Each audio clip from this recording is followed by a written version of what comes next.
This morning, we're talking about medication adherence. If you don't follow the instructions your doctor or pharmacist gives you for taking your medications, it can lead to some serious health issues.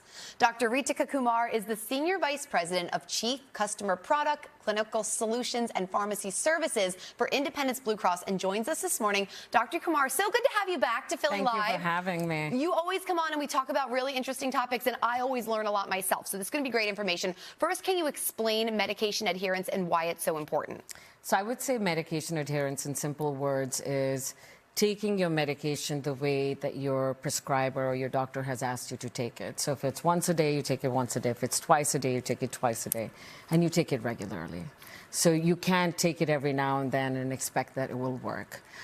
You've got to take it consistently for your medications to work, essentially. And when you don't, then you're taking away your ability to make sure that we're being able to control your condition that we're treating.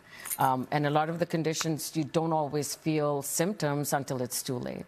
So I think it's so critical to make sure that you're taking your meds as they have been prescribed by your clinician, your doctor, your nurse practitioner. It's a really important message because I do think a lot of us get them, and if we skip a dose or then sometimes we double up to make up for it, then you don't want to do any of that. What are some reasons people struggle with taking their medication as directed, do you think? I truly believe that no one's out there trying to purposely sabotage their own health.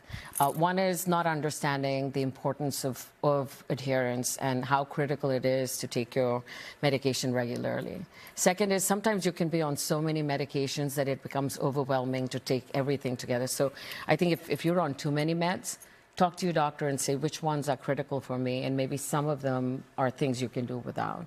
The third is maybe you have side effects. Again, talk to your prescriber, talk to your pharmacist. If you're not doing well with that medication, there are always alternatives to talk about. And if you're someone who's just forgetful and life can be overwhelming, find ways to make it where there's a method to the madness. I've got a method to my madness. I keep all my meds in my bathroom cabinet. So at night when I'm doing my thing, I know the first thing I do is pull out my meds and put them on the car and take out my morning ones, and they're right there for me to take in the morning. So I find a routine, find ways. My mother-in-law, who's a healthy 75-year-old, has alarms set that tell her when it's time for her to take her medication. So do what works for you. But also work with your prescriber. And if you don't understand the why, sometimes understanding why you need the medication, what it's doing for you, helps you sort of stay more compliant with it.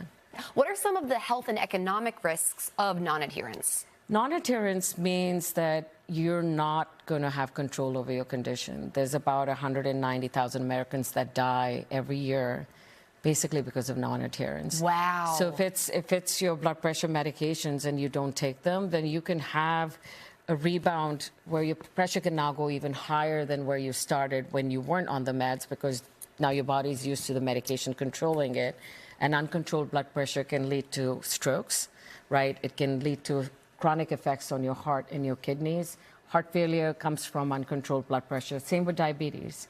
You don't take your medications regularly, your sugars can be all over the place, and uncontrolled blood sugars can lead to many other sequelae. Kidney disease, retinopathy, which is eye disease, where you can actually lose vision from poorly controlled diabetes. And people don't think of these things.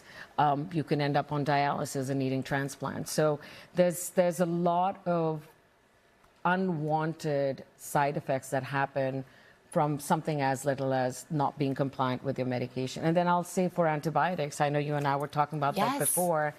If you don't finish your course of antibiotics, if you don't take them as prescribed, not only are you harming or taking away the ability for that medication to work for your condition today, but you're then possibly causing the bacteria that you're trying to attack with that antibiotic the ability to develop resistance to it.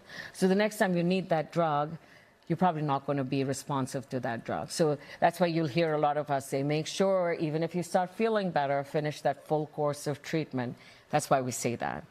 There's a lot of, reasons, rationale behind our madness, essentially. But I can tell you, if there's, one thing you can do is make sure when you're prescribed something, just adhere to the treatment plan and talk to your provider, ask them questions. If you need help, share what you're feeling and what you're experiencing, and we can work with you to help make it simpler and easier. And you mentioned kind of taking those steps to make it simpler and easier, maybe building it into your daily routine, setting alarms. What are some other things or the top things you think that you can do to ensure that you're taking that medication? I think pill boxes. It's something as simple. I did that for my mom, you know, got her a pill box. It has days of the week on it, and it had morning and night on it. And so, and sometimes you may need help from your loved ones, you know.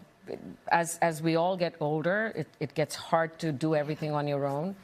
Enlist your family members to help you with your pill box. You get pill boxes that you can do on a monthly basis. You can speak to your pharmacist who can help you with that. Sometimes affordability becomes a challenge as well, and that, again, I will say, take it back to what are your essential medications, what is non-essential. Sit with your physician, have your doctor, they can help you figure out what are the things you need.